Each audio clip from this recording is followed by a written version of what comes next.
Ah, another day, another tourist raging about how the Fallout TV show isn't really Fallout. Good. We're gonna need this. You know, when I set off on this trek to become a Fallout-focused content creator, I did so with the concept, the hope, and the aim of sharing my love for Fallout with other like-minded people, where we could celebrate together the beautiful worlds that we love.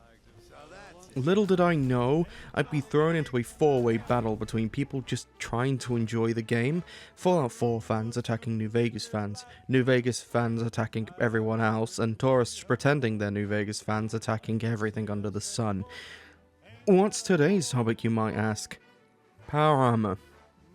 Because of course it is. Warning, spoilers for the Amazon Prime Fallout TV show coming up ahead. You've been warned. Some of you may have seen the leaked images. What appears to be power armor. NCR Ranger Power armor. Now I know what you're thinking. Cool. That's what I thought too. But of course there has to be the usual discourse over how this ruins the NCR or the aesthetic of the NCR. Of scream can design. How this isn't something the NCR would or could do, and how as a faction without power armor, them needing power armor suddenly invalidates them, as if they wouldn't use power armor for multiple different things.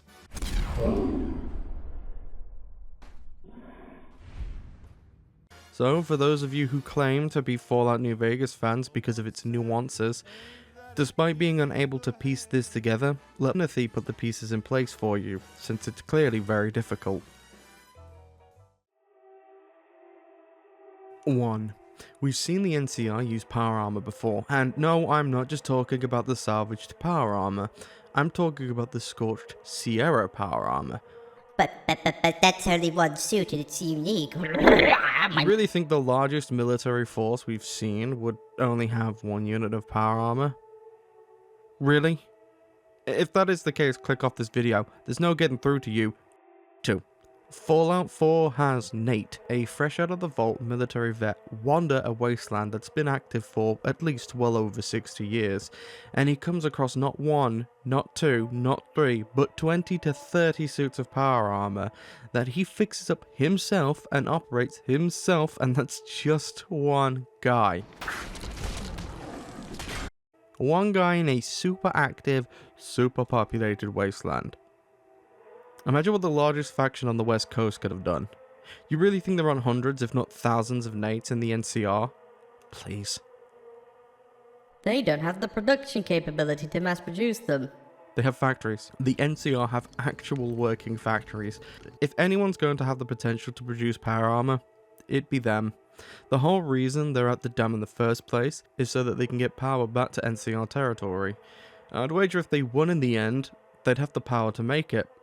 In 2274, President Kimball sent the NCR Army into the Mojavian Force with the objective of occupying and repairing Hoover Dam. Those terms became the Treaty of New Vegas.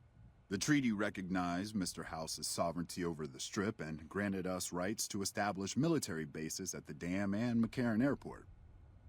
The NCR is legally permitted to send 95% of the electricity produced by the dam to our home states. The remaining 5% goes to the Strip. I swear, it's like some of you don't even play the game. 4. This could be a flashback scene. 5. It could be customized power armor, not completely manufactured, similar to the salvaged power armor, but without the servos and everything taken out. 6. Raider power armor. You're telling me it's totally believable, feasible, and reasonable that a bunch of disorganized raiders would not only have someone capable of putting together power armor in their midst, but they'd also be able to operate the thing. Yet the NCR, the largest military force we've seen thus far, couldn't do it? It's just out of the question. Really?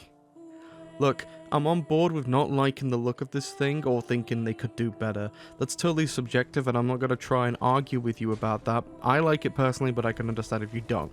But to say the NCR wouldn't do this is an outrageous claim. The NCR that has super mutants in their midst, to the NCR that has a fleet of working vertibirds, the NCR that took down not just the Brotherhood but the Enclave so they'd have way more access to this technology. These guys, These guys wouldn't use power armor? Really? If they were nuked on the show, how did they manufacture power armor? To reiterate my point that I said earlier, did any of you play the game? Do better.